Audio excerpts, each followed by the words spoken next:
Ao vivo, baby, a partir de agora, aqui na Rádio Amparo, mais uma aula de distorção para você que perdeu já as outras 3, não se preocupa não, tá tudo no YouTube para você lá conferir, tirar dúvida e principalmente, né, retrabalhar o assunto que você perdeu ou que você ainda, né, não entendeu direito.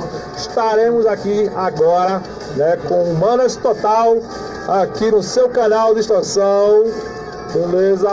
Junto com o professor Mardoc, professor Dino Rangel e o professor Antônio aqui na área, fazendo agora valer o conteúdo que você precisa para se dar bem, para sair da ostra, virar pérola no Enem. Viu, baby? Ivo Boneco na área, quem já chegou. Então, com vocês, professor Mardoc.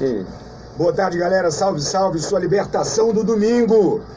Parafraseando nosso amigo Alexandre, assista, ouça Distorção e se livre do chato do Faustão. Isso, exatamente. Nesse domingão, fique em distorção. Galera, retomando então os trabalhos, as datas dos fatos que fazem aniversário, que fizeram essa semana, que fazem hoje, e com o tema 25 de agosto, Dia do Soldado. Então nós falamos aqui, vamos tratar com vocês sempre ressaltando aqui que o nosso interesse é o papo voltado para o Enem. Então nós trabalhamos o conteúdo, portanto, esperem entender a participação do Brasil, como surgiu o soldado, a necessidade do soldado no país. E vocês viram aqui dos meus amigos também, dos parceiros, parceiraços, como é que eles vão entrar nessa conversa. Tá ok? Vamos começar aqui. Dino, Antônio, quem começa? Quem vai dar um alôzinho? Como é que vai ser o papo? Vamos embora. Começando pelos mais velhos, né? Pelos mais velhos, perfeito. Ah, tá bom. Beleza, galera. E boa tarde. Mais uma vez, marcando aqui o espaço, né? Trazendo temas importantes, como o Mardoc aí já frisou, né? Hoje a gente vai dar uma passeada ali por acontecimentos históricos, né?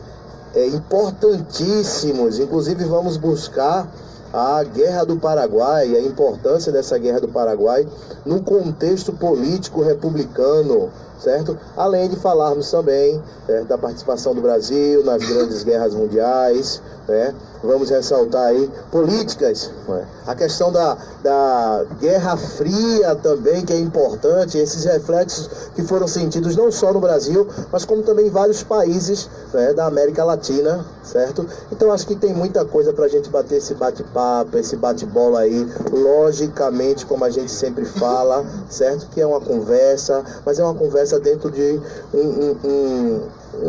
uma filosofia, com profissionalismo, tá? E visando vocês que estão aí já se ligando, né? Mandando os alôs e tal, galera, beleza? Qualquer coisa, manda aí as perguntas que a gente tá aqui para responder. E aí, Dino, o que é que a gente vai falar hoje?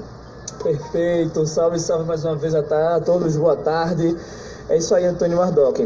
É um tema importantíssimo e vamos procurar destacar a importância exatamente dos principais focos de tensões mundiais, né? Os principais motivos, fatores que alimentam essas grandes guerras mundiais, esses grandes focos de tensões. Então, eu vou trazer um pouquinho das justificativas, das causas, da questão geológica, da questão econômica, ideológica, religiosa, territorial que está por trás desses grandes conflitos mundiais. Boa tarde, pessoal aí do Roberto Salles, Germano Teles, Ana, minha amiga Ana, todo mundo aí convidado para essa aula de distorção aqui hoje sobre as guerras que envolvem o Brasil e seus desdobramentos, né?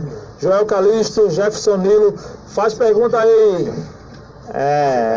E o meu tá aqui, a partir do seu. Miranda agora na entrada dos Unidos, né? Ricardo Berenguer. Vamos lá, pessoal, continuando aqui essa aula aqui, se apresentem. Vamos começar então, galera. Primeiro, em cima do conceito de soldado. O soldado nasce exatamente com uma ideia romântica, patriótica, salvacionista, libertadora. Então vai ser difícil nos libertarmos dessa aura, deste ambiente, dessa cortina, dessa névoa apaixonante.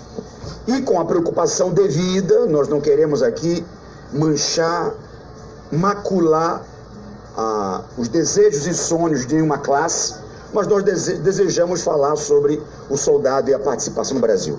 E no caso brasileiro, temos que voltar ao século XIX, ao Império, a luta pela independência.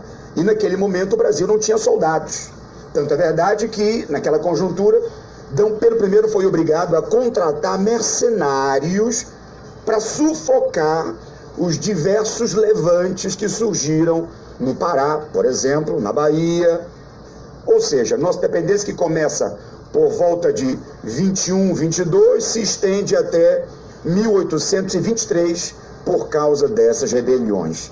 Naquela conjuntura, o povo brasileiro foi esmagado pelo desejo do imperador D. Pedro I.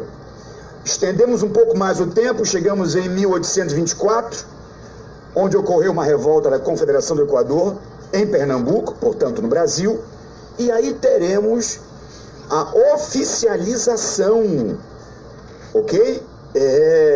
Somente em 24 que nós vamos ter o estabelecimento oficial do Exército e da Marinha.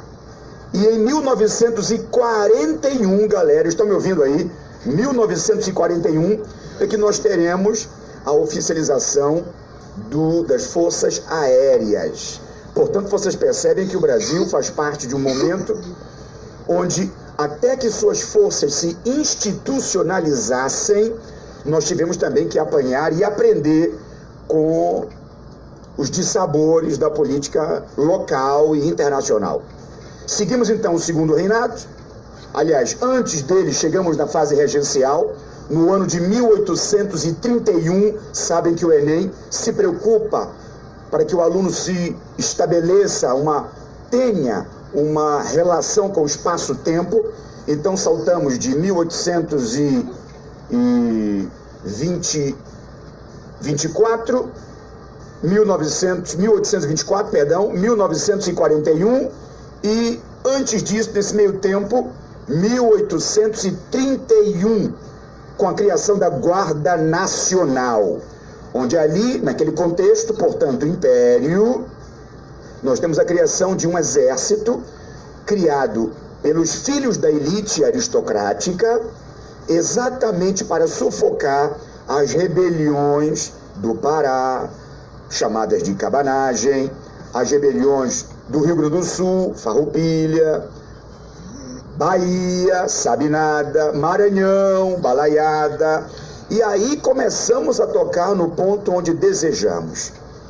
O dia 25 de agosto é comemorado como Dia do Soldado, exatamente pela data do nascimento do seu patrono, Duque de Caxias, que nasceu em 25 de agosto. Portanto, é daí que vem a comemoração, a importância da data dos soldados, tá? Devido à política que ele estabeleceu, devido à vitória que ele obteve na Balaiada e também na Guerra do Paraguai, tá ok? A partir dessas duas consolidações é que nós temos a valorização do soldado no país. E a Guerra do Paraguai, como já foi mencionado aqui, um território que vamos trabalhar muito bem, a Guerra do Paraguai vai promover uma grande vitória para essa classe, que volta da guerra já com um símbolo, com um estigma de defensores da pátria. Então, a Guerra do Paraguai vai ser um divisor de períodos. Brasil, Uruguai e Argentina contra o Paraguai. A Tríplice Aliança, que foi devidamente estimulada, incentivada e financiada pela Inglaterra, para esmagar, para destruir o Paraguai e processar a região platina nas mãos dos ingleses, que desejavam monopolizar aquele território. Então vejam vocês, passamos por um século rapidamente para falarmos sobre os soldados. Inaugurando o século XX, temos a proclamação da República, a monarquia se desgasta, os soldados terão como grande líder o Marechal Deodoro da Fonseca, um líder histórico, um líder romântico, mas que poucas pessoas sabem. Líder romântico? Exatamente. Tomando a liberdade aqui dos meus amigos professores de português, para fazer esse link. O romântico, meu amigo Alexandre, meu amigo presente, se torna cego, não consegue enxergar os verdadeiros fatores que levaram a essa explosão. Daí a expressão, daí a visão romântica. Então, o Brasil e seus soldados foram elevados à condição de libertadores da pátria.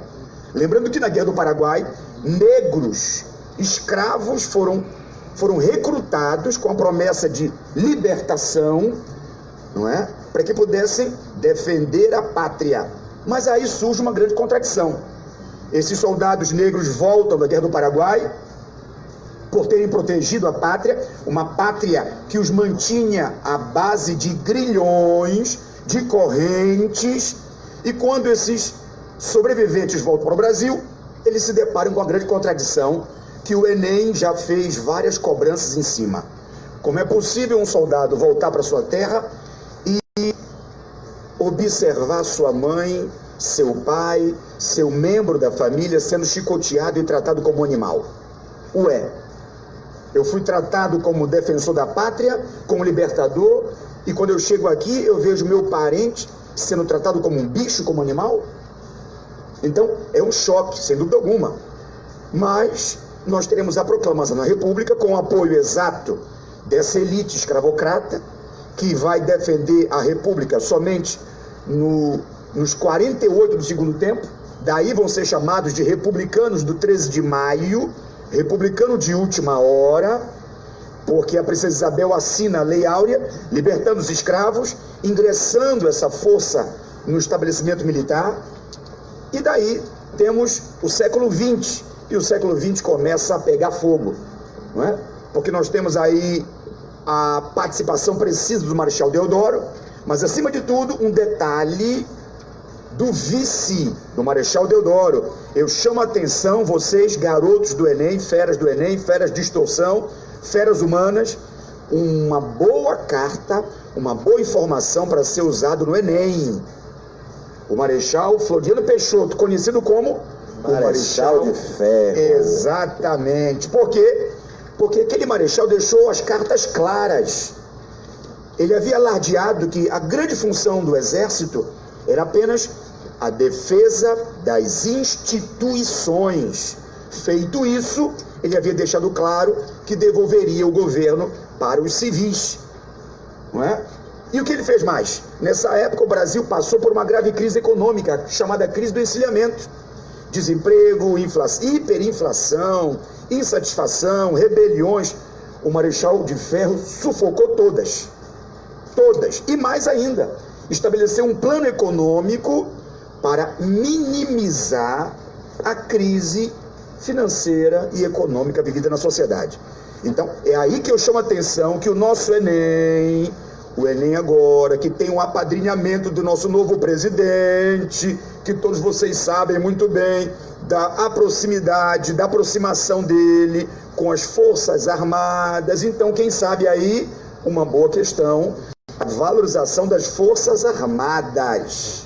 É oportuno a fala sobre esse aproximamento, pessoal, porque não só sendo um governo de direita, também tem esse pé dentro da questão militar. Então é uma possível, certa, ideia aí para esse novo Enem, até porque é um novo governo, novo Enem, novo tudo. Então, professor, me diga, você, voltando àquele nosso tema da casca de banana, o que pode cair para fazer a fera perder aquela nota importante, nesse processo aí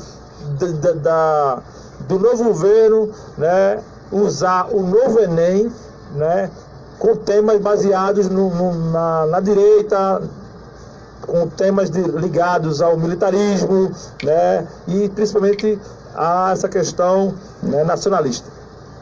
E aí, galera, boa tarde. Mardoc começou hoje a falar com muita propriedade, da questão da Guerra do Paraguai, e é interessantíssimo abrir essa discussão hoje com a Guerra do Paraguai.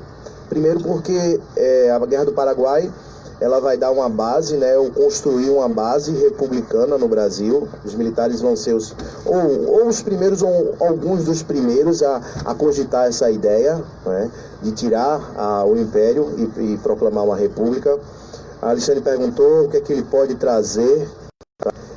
Antes de responder a pergunta de Alexandre, eu só vou aqui ressaltar algumas coisas importantes. Ontem, 24 de agosto, lembramos aí do suicídio de Vargas, Hoje nós estamos falando que brincadeira, né, Mardoc? Parece até ironia. Hoje, na verdade, 25 de agosto foi o dia que o nosso grande ex-presidente Jânio Quadros renunciou, né? Então, a proximidade aí é algo interessante, né, que a gente pode, inclusive, associar os dois presidentes. Beleza? Mesmo sabendo das ideologias contrárias aí, mas talvez a possibilidade de fazer essa renúncia seria para fazer alusão realmente a Vargas. Tainã, beijão para você, a colega tá pedindo aí para falar sobre o Tá Explica, tá? Beijão para você, beleza? Outro fato importante, quando o Mardoc falou sobre a Guerra do Paraguai, a gente sempre ressalta em sala que, por mais incrível que pareça, a Guerra do Paraguai, como já foi cobrado em questões pelo Enem, traz essa discrepância aí, né? Como é que o cara volta como herói de guerra e aí vê a sua família ainda, né, sendo chicoteados na senzala? Vê que coisa meio estranho, tá? Beleza? Então, seguinte, eu queria lembrar, Mardoc, dos voluntários da pátria, que na verdade de voluntários não tinha nada. Eu lembro que uma ótima professora que eu tive na faculdade, ela falava muito, ela contou uma história que eu achei muito engraçada, que até hoje eu reconto para os meus alunos. Diz que o exército chegava nas cidades do interioranas, né, onde organizava uma festa, né, toda de interior tem uma praça, tem aquele velho coreto e tal. E aí, quando estava no meio da festa, fazia divulgação da festa, fechava-se a praça, só saíam as mulheres. Os homens que estavam na praça estavam convidados a ir à Guerra do Paraguai, né? Essa seria o exército, Alexandre, o exército que foi chamado de voluntários da pátria. Vejam só vocês, tá? Então assim, a Guerra do Paraguai, outra coisa importante que aí pode ser, Alexandre, cobrado pelo nosso Enem, né? Segundo aí o nosso chefe do Poder Executivo, é a questão da filosofia kantiana. Até porque, Mardoc, no início, a nossa república, ela foi chamada de república positivista. Então pode ser algo sim cobrado, tá? Nessa prova, haja vista aí os direcionamentos que já foram colocados, né, anteriormente com o Mardoc, e Alexandre também citou uma coisa importante. Como é que ele pode cobrar? Ele pode cobrar exatamente essa ideologia que foi aplicada no início da República, tendo como base, certo, Auguste Comte, o pai do positivismo, beleza? Então, essa é uma dica interessante para você, fera, que está aí se ligando nessas aulas, tá? Tá se acostumando com esse horário, mas se liga que as dicas aqui são pontuais, beleza? E aí, Dino, o que é que tu pode estar trazendo para a gente nesse reflexo aí, nessa situação toda industrial do Brasil? Qual é a colocação que vai fazer? Fala aí, pai. Beleza, mano Antônio, mano Mardoc, Roy, Pablo e Arthur, né? Primeiramente, um abraço pra galera que estão nos acompanhando, né? Rudenberg, grande amigo, Consuelo, nossa parceira aí, tá com a gente aí, Ricardinho também, preparatório. Consuelo, é verdade, parceira do MDM, né, isso, Mardoc? Exatamente, conosco tá com a gente desde o começo. Adriano, nosso aluno também lá, do Ricardinho, um forte abraço a todos vocês, Vitória também. Bom, é interessante essa questão, Antônio, porque quando a gente toca nessas questões diretamente vinculadas à questão dos grandes conflitos, né, das Forças Armadas, o X da questão muitas vezes é o porquê. É o fluxo da questão, é o cerne da questão. O que é que motiva, o que é que está por trás ou que alimenta esses grandes conflitos, né?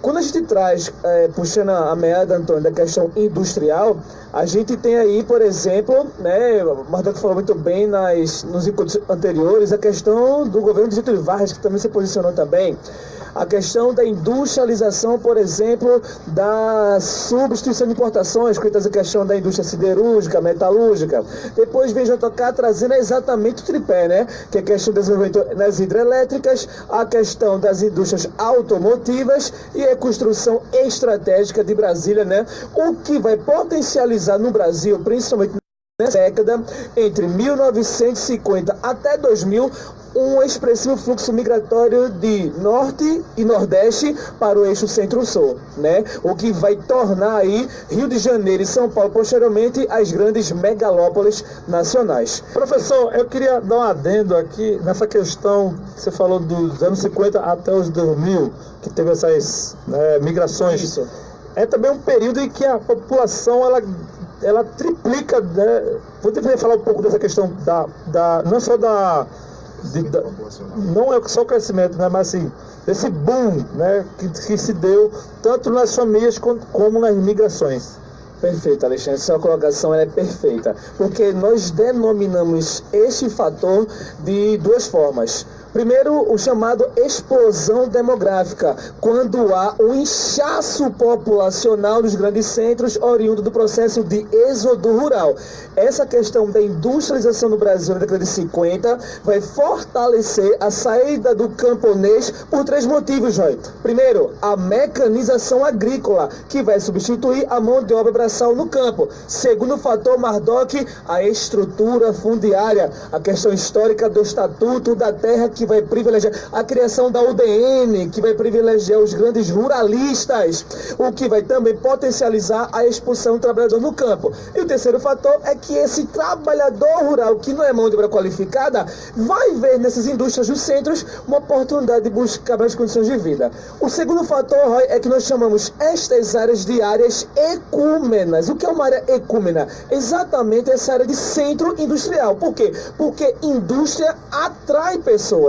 Litoral atrai pessoas. Turismo atrai pessoas. Vulcanismo repulsa pessoas. Desertos afasta pessoas. Florestas afastam. São áreas anecúmenas que não há atrativas. No caso da área industrial, há uma área atrativa. Por isso sim, Roy, que nesse período de 50 nós tivemos um crescimento exacerbado.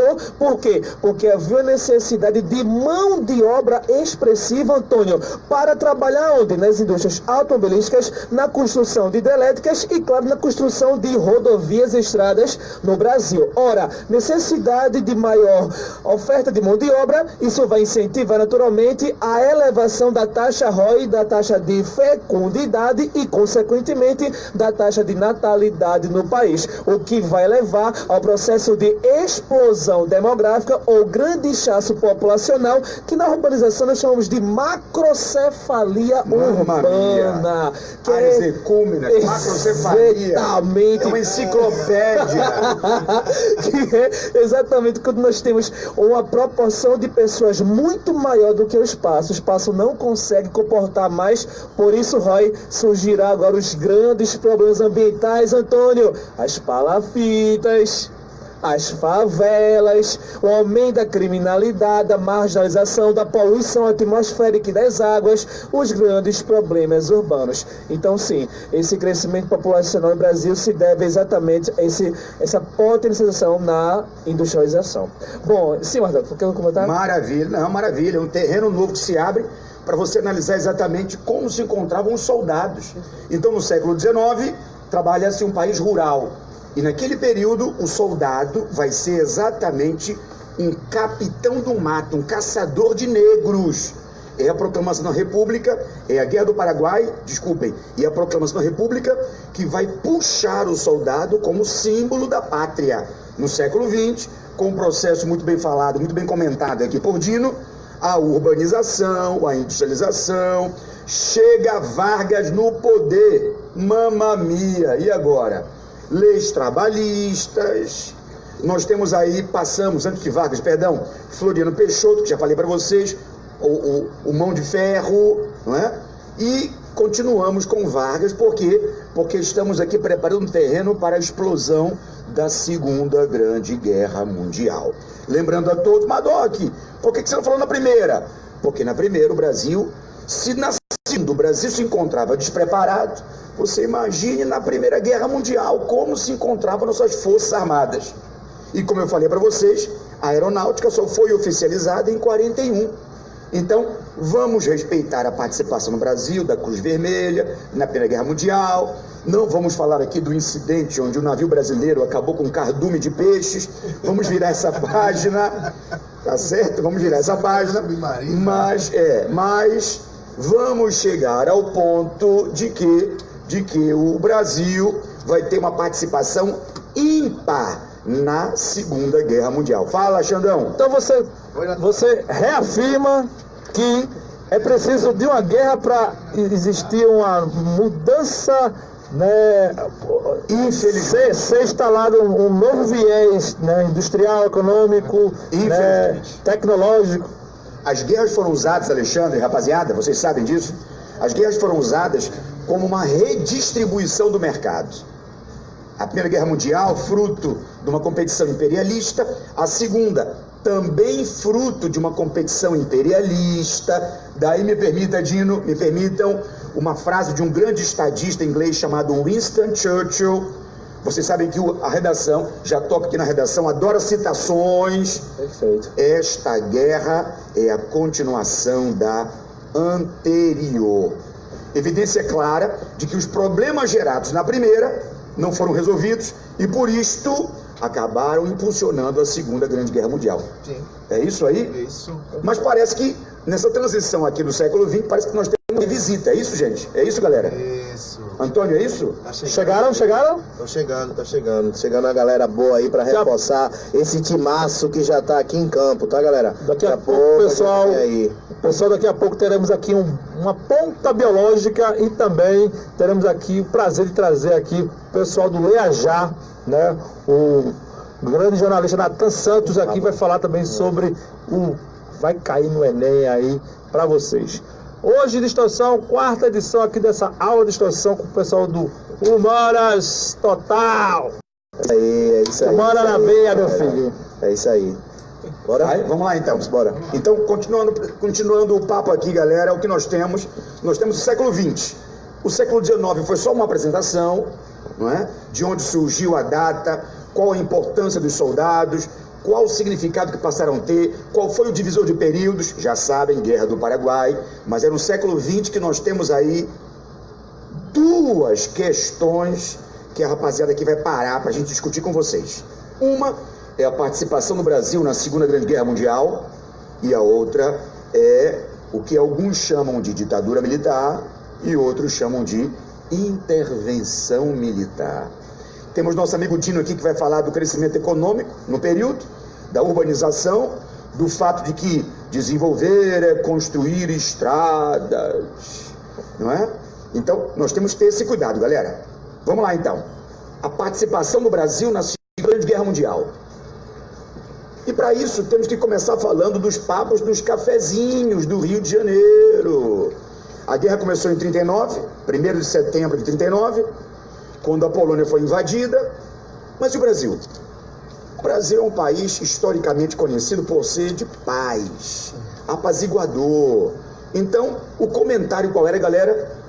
No papo popular, o comentário era: mais fácil uma cobra aprender a fumar do que o Brasil entrar nesta guerra.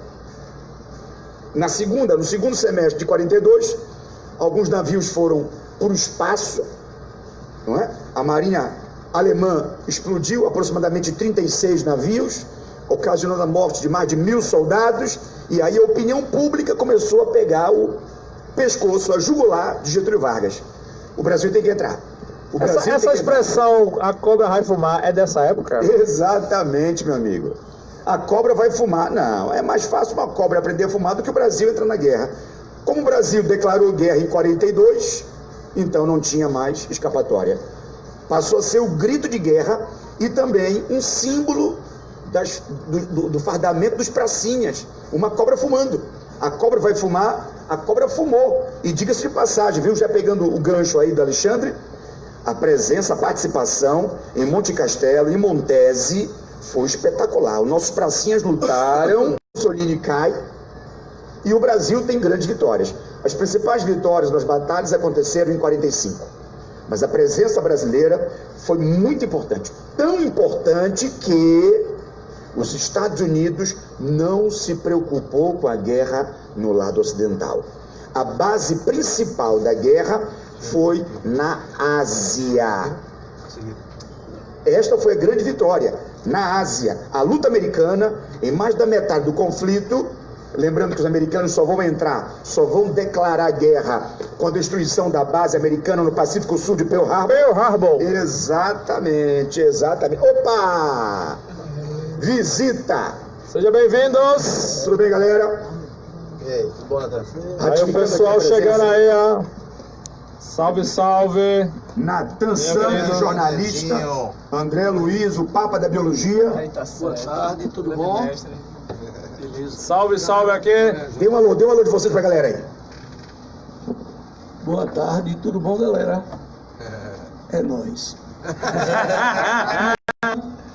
Boa tarde, pessoal. Um prazer estar aqui com vocês. Daqui a pouco vamos falar um pouquinho de Enem. Passa a bola aqui pra vocês. Beleza, sejam bem-vindos, galera.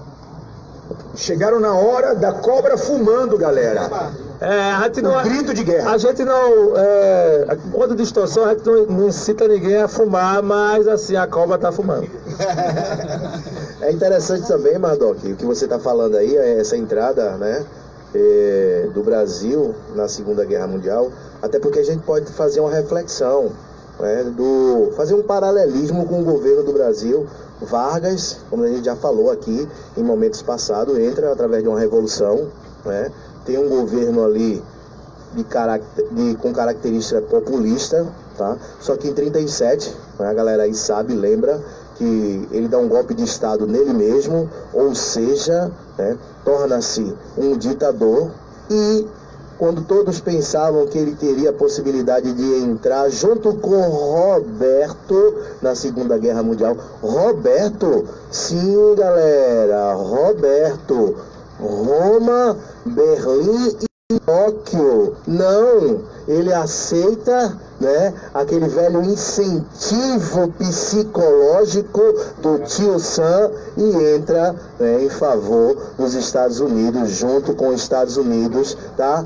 Então a gente percebe, né, todas essas, como é que eu posso falar, essas idas e vindas, essas mudanças, esse paralelismo que eu falo que sempre é importante, galera. A história, ela não é linear. A gente precisa sempre trazer, né, essas conversações, ora com a história do Brasil, ora com a história geral, e perceber esses reflexos no decorrer, tá, de todos os períodos históricos. Não é isso, Dino? Perfeito, e Antônio, a tua deixa é perfeita, porque quando traz essa questão exatamente da abertura para o investimento dos Estados Unidos, é aí que voltando a falar de JK, vamos ter exatamente a entrada do status industrial americano, que é exatamente a indústria automotiva. É exatamente, principalmente o governo de JK, que vai entrar exatamente essa indústria automobilística, que junto com as hidrelétricas e a construção de Brasília, vai potencializar o crescimento industrial e, consequentemente, urbano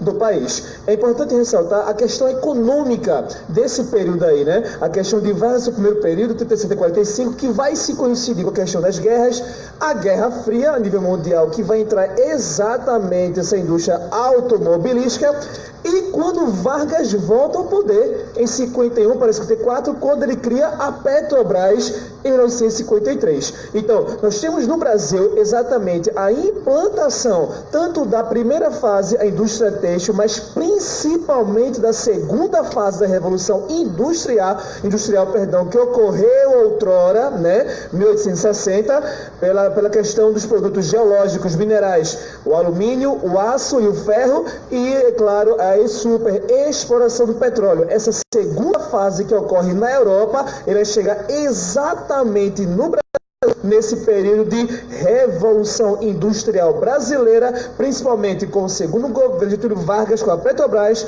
e a implementação do governo, né, desenvolvimentista de Juscelino Kubitschek, com o investimento dos Estados Unidos. Já melhorou, né? Da América. Saiu da do cobra, Norte. foi pra bisteca.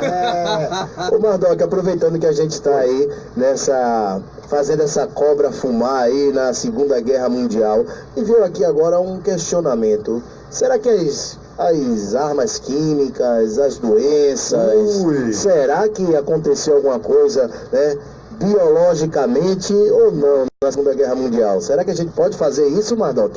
Meu amigo, olha, eu tenho limitações grandes no conhecimento, mas graças a Deus chegou aqui na nossa presença. Opa, vamos ter aquela Tem velha nosso ajuda. espaço. Isso, né? alguém que já trabalhou com a gente no aulão, onde fizemos abordagem sobre a gripe espanhola, meu amigo, consequência das atrocidades cometidas após a Primeira Guerra Mundial. Chegou o Papa da Biologia, o André Bill, o Bill André. Estamos bem apadrinhados. Bem apadrinhados aqui. Agora eu pergunto, galera, digam aí, galera, que programa vocês têm esse encontro? 3 falantes aqui, três metralhadoras, falando sobre geografia, filosofia, sociologia, história, e ainda mais encontramos malucos que aceitam nossos convites para vir aqui. Tem coisa melhor, não? Não tem coisa melhor. Não tem como, não é?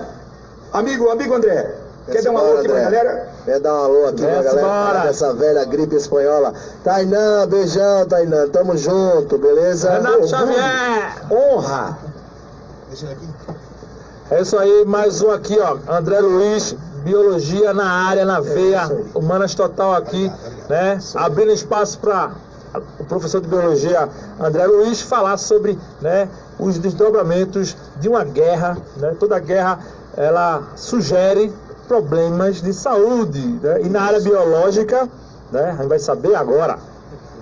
A gente tem 2 doenças que está associada, uma à Primeira Guerra e outra à Segunda. No final da Primeira Guerra, o Fera lembra que em Mardoc, os soldados, Dino, meu querido Antônio, os soldados voltaram para casa e levaram um presente, né? Incubados estava o influenza da gripe espanhola, porque todo vírus de gripe, ele foi apelidado de influenza, graças ao termo, assim, a espanhol, para homenagear macabramente, né, a gripe espanhola. O Fera vai encontrar em livros esse dado. Por dia, no auge, a gripe espanhola exterminava 200 mil pessoas por dia. Então a Europa quase foi extinta por causa da gripe espanhola, que é ali o finalzinho da Primeira Guerra, os soldados voltando, né, para suas respectivas casas. É dado o termo pandemia? Seria adequado? Correto, querido. Correto, olha aí. Ele estudou comigo. Pandemia, meu querido, é uma doença que atinge um país, um continente ou um mundo. No caso, o continente europeu foi muito atingido por essa virose, né? Por essa infecção. 20 milhões, fala-se em 20 milhões aproximadamente. Veja, 200 mil por dia, chegamos lá, Brincadeira. né? Brincadeira. Né? Agora é curioso porque isso vai ao encontro exatamente do raciocínio do Enem. Tivemos uma questão na edição passada do Enem que falava sobre a epidemia da gripe H1N1 em 2009 com a Idade Média. Não é verdade? Isso. Olha aí, olha o link aí, galera. Olha só. Isso. As guerras que acabam varrendo continentes, países e que trazem na bagagem exatamente o quê? As viroses, bacterioses, protozooses. Voltando um pouco no tempo, já que você falou de Idade Média, a Idade Média também sobreviveu à peste bubônica, né? A famosa peste negra. Só o Ferinha vai se ligar que a peste já é uma doença bem mais complicada do que a gripe, porque ela precisava de combate de antibiótico.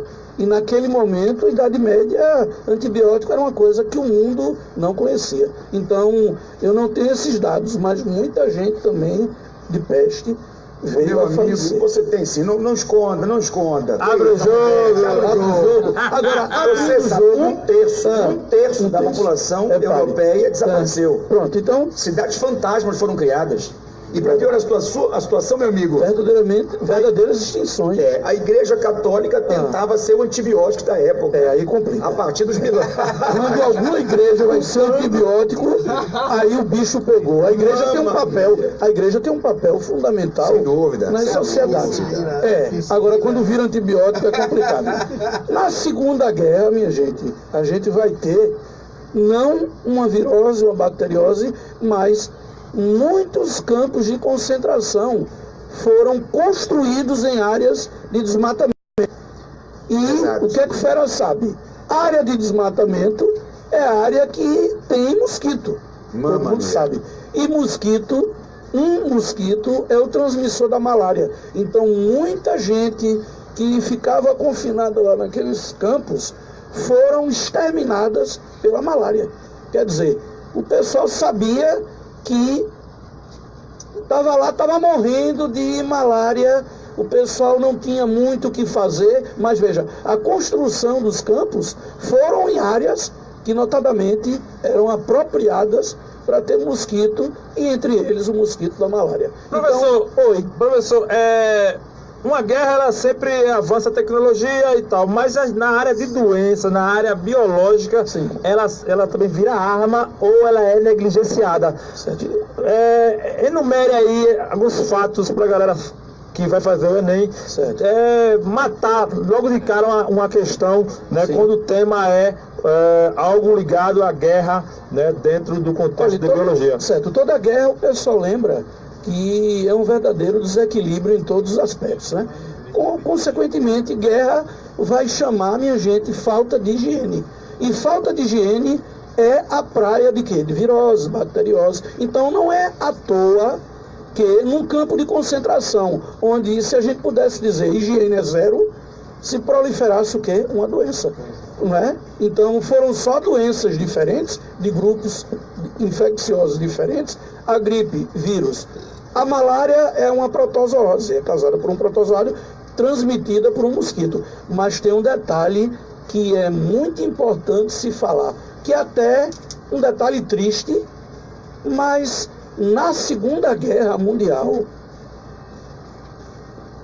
a medicina avançou muito por causa daquelas atrocidades. Um capítulo importante, porque fez com que a sociedade se arquitetasse para tentar salvar. É lamentável dizer isso, mas é uma verdade confirmada. Né? Agora vamos quebrar um tabu aqui, Andrezinho? Bora. Vamos quebrar um tabu? Bora, eu não sei qual é não, mas vamos quebrar. Claro que sabe. Bora quebrando. Não esconda o jogo.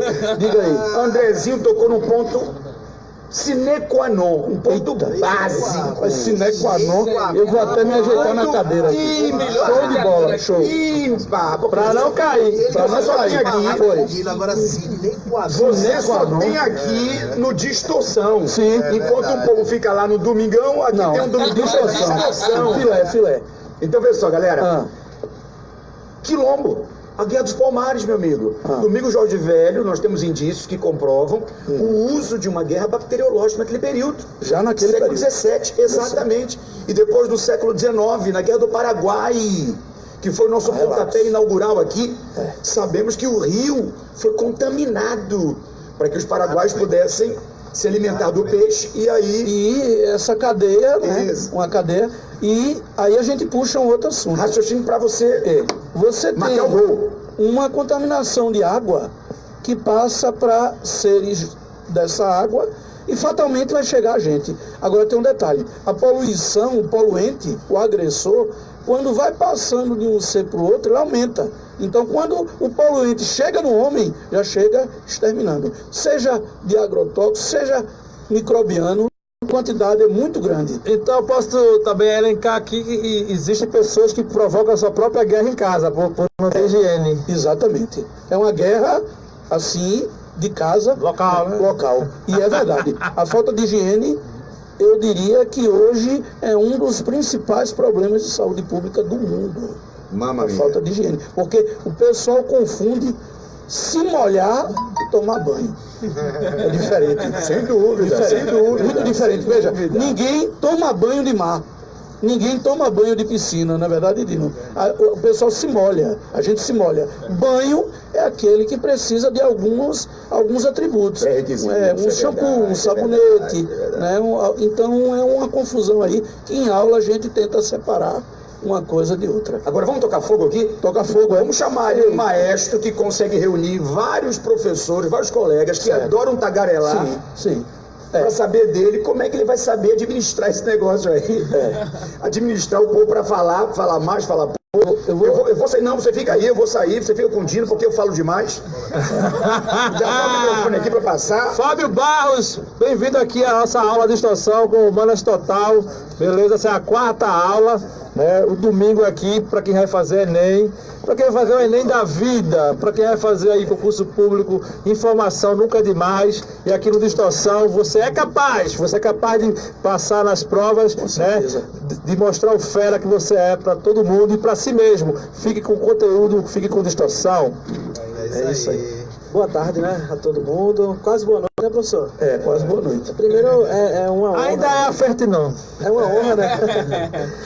Primeiro, é uma honra sentar na mesma cadeira que Mardoc, né? Como o João Pedro Holanda falou ontem, ele quer um peso no nosso aulão. E eu quero agradecer, antes de tudo, o convite, porque eu tô aqui com 3 feras da área de humanas, né? Que a gente... Eu até brinquei com o professor André, a gente teve o vacilo de conhecer tarde o professor Mardoc, o professor Lino, todo mundo do Humanas Total. E é um prazer estar aqui com vocês, porque a gente que gosta de comunicação, a gente que gosta de trabalhar com mídia, se deixar a gente faz isso todo dia. Domingo, segunda, não tem isso. Primeiro que a gente já vive na redação, né? Já vive. Para começar. E estou aqui ao lado também do grande professor André Luiz, outro colaborador muito importante para a gente no projeto. Antes de tudo, falar do nosso projeto, né? O Vai Cair no Enem. O Vai Cair no Enem é um projeto multimídia idealizado pelo Leia Já. O Leia Já é um site aqui de Recife, parceiro do Jornal do Comércio de Comunicação. E ele nasceu bem, digamos assim, bem acanhado, né? A gente tinha pequenas gravações, pequenas dicas com professores. E depois de um tempo o projeto foi ganhando corpo, até que no ano passado a gente foi parar no Instagram. A gente começou lá, 5 mil seguidores, engateando, né, professor? O professor tá desde o início. Hoje a gente está com mais de 400 mil seguidores. E subindo. Somamos 417 mil ontem, após o nosso aulão. E é um projeto que ele tem a missão de oferecer educação de qualidade na velocidade da internet. Por que eu digo isso?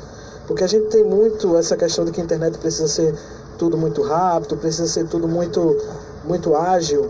Só que isso fez com que o conteúdo de internet, o conteúdo de jornalístico de internet, também passasse a ser um alvo do que a gente conhece hoje, que é fake news, que na verdade eu não gosto nem muito desse termo, porque notícias para mim não pode ser falsa, notícia é notícia. Então news aí é apenas uma forma de ilustrar, né, o que é uma informação falsa circulando na internet. Então a gente preza em levar para o seguidor, para o internauta, a gente pode usar várias nomenclaturas para o nosso leitor. A gente preza em levar a educação de qualidade na velocidade da internet, porque eu preciso ser ágil, mas eu preciso ter um conteúdo importante, um conteúdo verídico. Por exemplo, eu não posso chegar lá, o professor vai comentar o tema de redação, aí eu vou vir com um comentário rasteiro porque eu preciso ser rápido. Eu não posso fazer isso. Então isso é o que a gente vem prezando. A gente agradece muito, primeiramente, ao time de professores, que a gente sabe que tem grandes professores que se dispõem a ficar conosco nesse projeto, a levar conteúdo para o internauta, e principalmente também, em segundo plano, o estudante. Porque a gente brinca que é uma bola de neve, né? Você está aqui com um aluno que está tentando ingressar na universidade pública, aí de repente ele passa, mas ele quer saber também como é esse ambiente universitário, porque muda muita coisa. Eu digo que você assume uma responsabilidade, a partir que você chega no primeiro período de universidade, você já é profissional, ali você faz pontes, você faz o network. Então esse projeto que a gente vem desenvolvendo, convido todo mundo para seguir o nosso Instagram, @VaiCairNoEnem. Nosso site em breve vai estar com cara nova também, vaicairoenem.com. Então lá você vai encontrar o professor Mardoc, o professor Dino, o professor André, todo mundo, né, que colabora conosco de várias disciplinas. E agora eu estou aqui à disposição para a gente falar de Enem, para a gente falar um pouquinho do nosso aulão ontem também, né, professor Mardoc? Eu queria falar uma coisinha antes. Eu venho admirando. O Distorção estava lá, vale ressaltar, quero agradecer inclusive a cobertura, né? Chegou cedo. A gente olhou, disse assim, rapaz, Olinda, 7h30 da manhã chovendo, vai dar ninguém. Tava lá. Daqui a pouco foi chegando gente. Foi. Fila, eu vi. Fila, foi uma fila imensa. Professor André. Vê bem, eu queria dizer uma coisinha sobre. Eu venho acompanhando o Humanas Total desde o início, e eles conseguem fazer uma coisa, e estão de parabéns, que é integrar todas as disciplinas de humanas, porque isso pode até parecer para alguém, não sei nem se parece, mas não é uma coisa fácil, porque você tem milhões de informações que você tem que juntar num único foco, e isso é uma coisa que o grupo de Humanas Total está de parabéns, como também a Rádio Amparo, né, o programa de Distorção. Essa abertura é uma abertura extraordinária. Eu venho acompanhando de casa, né, e meio que eu disse a Mardoc, eu estou me escalando, eu quero ir. Aí Mardoc falou, eu vou levar na toa. Eu digo, não, eu também quero ir. Eu falei, mas é outro dia. Eu digo, mas eu posso ir. Aí acabei vindo. Fui. Posso pontuar uma coisa, professor? Existe uma coisa importante que, assim, esse ano a gente faz 10 anos de programa de extorsão aqui na Rádio Amparo, e é uma coisa que assim, as pessoas elas buscam conteúdo, né? A partir disso, elas passam a ser apenas aquela pessoa que buscava para ser a pessoa que participa, ela indica, ela sugere e ela vira amiga. Eu acho que assim, essa junção aí de Humanas Total de Extorsão, Rádio Amparo, tem tudo a ver com esse lance do conteúdo. É essa coisa que o Humanas Total vai passar para o fera, a gente passa para o ouvinte, né? E tudo isso numa soma, né, que faz valer, né, tanto a comunicação da gente quanto o conteúdo dos professores. O diferencial é esse. Algo que eu quero pontuar vamos puxar aqui para o nosso cenário local. Pernambuco, ele vivia sedento por espaços, por mídia para a educação.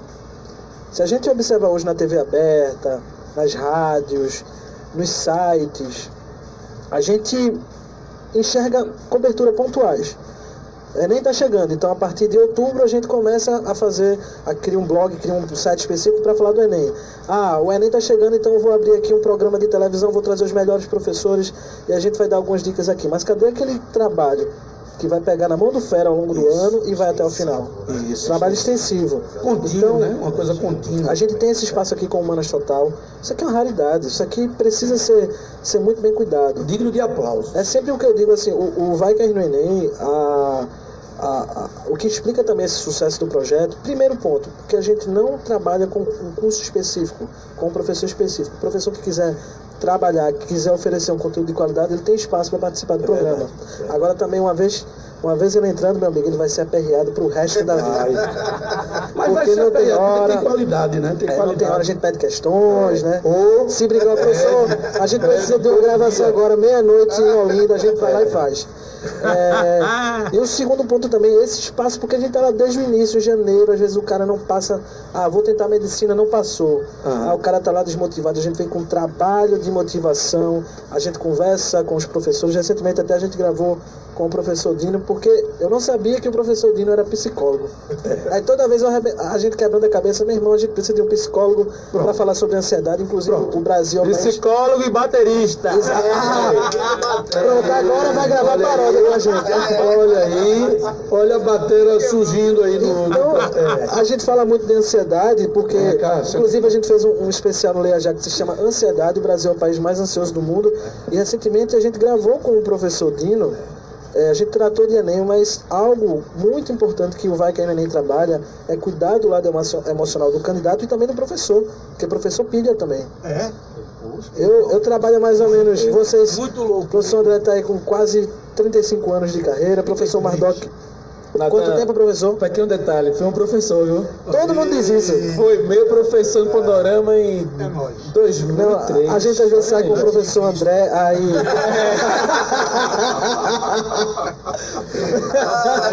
Não, mas é impressionante, a gente sai com o professor André, aí... foi meu professor. E ontem eu vi também o Mardoc. Alguns alunos, alguns professores, o próprio João Pedro Holanda também. Minha avó foi sua aluna, mano. Aí o negócio vai chegando na idade média. Paleolítico. Então a gente precisa entender que não é só conteúdo, a gente tem o lado emocional do candidato, porque o que esses meninos passam em relação à pressão, família, amigos e um professor, que a gente sabe que hoje, além da questão da educação, é um mercado. O curso precisa aprovar, a gente precisa estampar nas publicidades da vida que o seu aluno foi aprovado. Então vocês também vivem uma pilha muito grande, a gente acompanha isso de perto. E eu pego isso e abraço tudo, porque eu preciso, além de ter esse conteúdo, eu preciso ter audiência. Então, assim, eu preciso me tratar também. Todo mundo aqui precisa desse apoio emocional, porque é uma luta, né, professor Dino? Com certeza, Natan. Pra você ter ideia, eu vou até ressaltar isso aqui. Eu sou psicólogo há 3 anos, na prática, mas faço terapia há 6 anos. Ou seja, quando eu entrei na faculdade de psicologia, eu comecei fazendo terapia, né? Para você procurar entender, até para que a gente trabalhar com o outro, como é que eu vou lidar com a demanda do outro se eu não vou lidar com a minha demanda?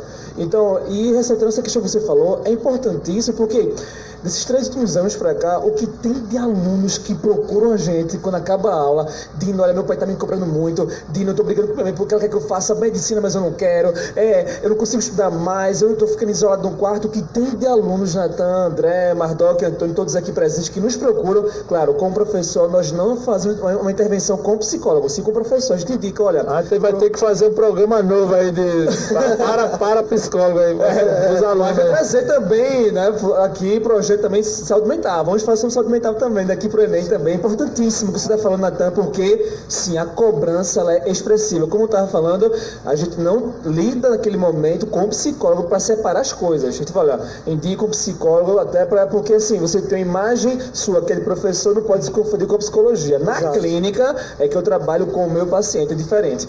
Mas, olha, esse trabalho do Vai Cair no Enem é fundamental. É fundamental. Você trouxe elogio aqui, a gente, André também, mas a equipe também ressalta aqui a importância do Vai Cair no Enem. Essa vitrine aí que traz conteúdo de qualidade, Natan. Não é questão de falar na sua frente, não. A gente comenta por trás também, a gente fala de forma expressiva o quanto é importante. Exatamente, concordo com você.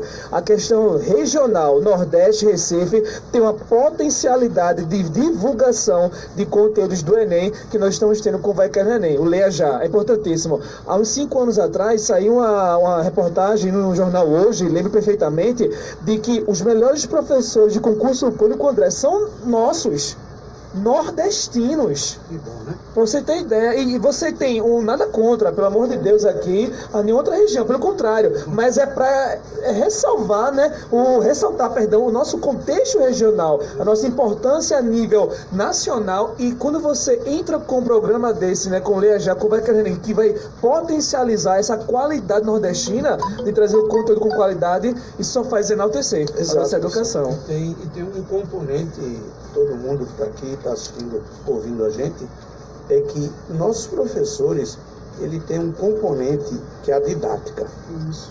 Nós temos professores extremamente didáticos, não só no programa, como aqui na região Nordeste.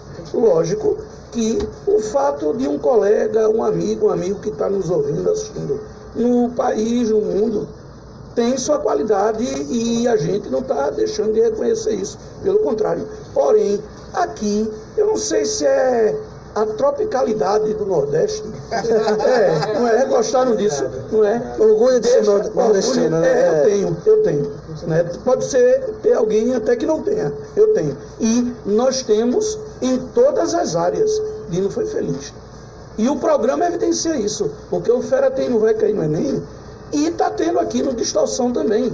Uma pequena que vai aumentar a visão que os professores têm uma didática muito, muito forte. Então, esse dado que Dino colocou é um dado que a gente pode dizer que é verdadeiro. É só ressaltando aí, reforçando essa importância do Nordeste no contexto nacional. Recentemente nós tivemos aí, né, o desfecho da Olimpíada de História do Brasil e, tá, galera, primeiro lugar, Rio Grande do Norte, com 20 medalhas. Segundo lugar, Pernambuco com 15 e o terceiro lugar, Ceará. Então não precisa dizer mais nada, né? O primeiro, o segundo e o terceiro lugar do mês, né? Exatamente, o Nordeste aí mostrando o seu potencial, né, em contexto nacional, só para reforçar o que a André está falando. E esses alunos têm essas notas, por quê? Porque os mestres, as professoras, os professores dão esse suporte. Então eu vejo muito a didática. Eu acompanho aulas do Brasil todo, mas a gente tem aqui um trato diferente, um trato mais próximo ao aluno, que acredito que só tende a aumentar. Mas enriquecendo, professor, esse ponto que o senhor mencionou também, a gente conhece também o professor Sandro Curiol, do Rio de Janeiro, né? Conhece. Esteve com a gente aqui ano passado, no Vai Cair no Enem, e ele ficou encantado ao ver a forma como os pernambucanos promovem aulões, promovem grandes encontros, a forma como vocês também estão trabalhando o conteúdo na internet. Por quê? Um dado recente do Censo da Educação Superior mostrou que o ensino EAD aumentou mais de 300%, a questão de matrículas. E a gente sabe que não é fácil você sair daquele modelo tradicional de sala de aula. A gente, por exemplo, está aqui com um exemplo bem claro do Distorção. Nós estamos pelo rádio, nós estamos aqui conectados na internet, nós estamos pelo Facebook. Então há um jogo de plataformas aí muito grande. Isso. E o professor precisou se adaptar a isso também, não é fácil. A gente chegar para vocês, professor, precisa agora de uma explicação sobre Segunda Guerra Mundial. Beleza, agora em 30 segundos. E aí? É um desafio muito grande. Essa adaptação e também o retorno do candidato, ele é um retorno muito imediato. Então você posta algo e em segundos a gente já tem curtidas, a gente já tem comentários. Para você ter uma ideia, hoje Pernambuco tem 275.327 participantes no Enem, só de Pernambuco. Se a gente for tomar todo o cenário nacional, passamos aí de 5 milhões. E o Vai Cair no Enem, por estar na internet, por viver a grande rede, hoje ele tem mais seguidores fora de Pernambuco do que em Pernambuco. São Paulo já passou Recife. Então é Pernambuco falando para o Brasil, é um professor de repente da Bahia falando para o Brasil e professores de fora do Nordeste também falando para o Brasil. Então eu ressalto muito essa qualidade dos nossos professores. A gente não consegue trabalhar sem o trabalho dos docentes, dos educadores. A gente não consegue formar qualquer profissional sem um professor. O cara é advogado, mas eu tenho certeza que um dia ele teve uma aula de biologia. Teve. Um dia ele teve uma aula de história. Foi com o Andrezinho, com certeza. Foi com o professor André. Então, assim, quero parabenizar o trabalho da rádio. É um trabalho fenomenal. A gente está sempre aberto e disposto para ajudar de qualquer forma. Inclusive, já faço convite aqui. Nós vamos ter um aulão em Recife que vai fechar a nossa série de aulões, dia 26 de outubro, não é isso, professor? Um aulão grande também, vocês estão convidados para fazer a cobertura, para acompanhar todos os detalhes. Inclusive, quando quiser conhecer a nossa redação, quiser acompanhar o nosso trabalho, as nossas gravações, todo mundo aí está bem, tá com as portas abertas para a gente fazer esse trabalho em conjunto. A gente sempre tem o Leia Já como um parâmetro de conteúdo. A gente tem muitos fornecedores de conteúdo, né, os próprios ouvintes, né, e as próprias bandas mandam pra gente. Mas assim, talvez, quem saiba, num breve futuro a gente também seja uma página lá no Leia Já, né, da cena cultural. Vamos torcer por independente. Isso. Até porque Pernambuco também está precisando, tá? A gente observa também esse movimento, saindo um pouquinho dessa questão do Enem. Pernambuco também precisa desse espaço para os nossos músicos, para as nossas bandas. Então, assim, eu quero ressaltar, tá? Se vocês puderem seguir os ouvintes da rádio, né? Quem está acompanhando também a gente aí pelo Facebook, @Vai Cair no Enem, conteúdo gratuito, de qualidade. Em breve a gente vai lançar um site. O site ele está muito rico em detalhes. Eu não vou adiantar ainda muita coisa, porque senão amanhã, já sabe, né? O nosso diretor vai apertar, mas o site está muito bacana. Provavelmente vocês vão ver com frequência o rosto do professor André, todo mundo do Humanas Total, mas assim, aprendam que é uma família, né? Já está todo mundo aí encaixado nesse processo. Eu quero aqui também parabenizar o professor Mardoc. Elogios dos alunos, merece aplauso. Dinossauro da história. É ele. Deu aula para o Australopithecus. Inclusive o Gregor Mendel. Inclusive da primeira e da segunda. Inclusive tem professor me devendo gravação aqui, viu? Tem professor. Diga que vai pagar, vai pagar, professor. Pronto, tem professor que tá com a agenda cheia, né? Não foi passear pelas pontes do Recife, né? Eu não esqueci. Agora, agradecer também ao professor Dino que gravou um programaço. Eu não vou dar muitos detalhes, porque foi com a nossa influenciadora Taliane Pereira. A gente que foi minha aluna também. Foi aluna, a influenciadora. Foi a metade do Brasil. Engraçado que ela estava olhando no Instagram, ela fez, esse professor disse que tem. Ele foi meu aluno, ele foi meu professor. Eu disse, é mesmo? Como é o nome dele? Ele é André Luiz. Eu disse, é esse mesmo. É isso. E olha que ela tem apenas 22 anos, viu? Sim, mas... Então, e já está trabalhando com o professor. Já está trabalhando comigo, me entrevistando. Então tá tudo dominado, né? Já tá tudo. Metade do Brasil. Não, peraí, Mardoc. Metade do Brasil foi aluno de André e a outra metade de Mardoc. Tá bom. Tudo dominado, papai. Não tem pra onde correr. Que eu também fui professor de André também. Não, foi não. Não vamos apelar, né? Aí a idade... Mas eu quero ressaltar um detalhe curioso aqui, porque meu coração é pernambucano, tenho 2 filhas pernambucanas, casado aqui, e o que eu vejo historicamente em Pernambuco é uma Você quebra... do esporte? Não. Eu prefiro ver os amigos. Eu vejo os amigos aí. Eu torço pelos amigos. Vou nem perguntar de quem é o título de 87 aqui, vamos gerar Só torço pelos amigos. Mas eu acredito que essa cena, como bem mencionou Natan, essas redes todas são uma quebra de tabu. Pernambuco tem historicamente um palco de grandes rebeliões, de grandes lutas pela liberdade. E eu ouvindo todos os amigos aqui falando, eu realmente fiquei comovido, fiquei sensibilizado por participar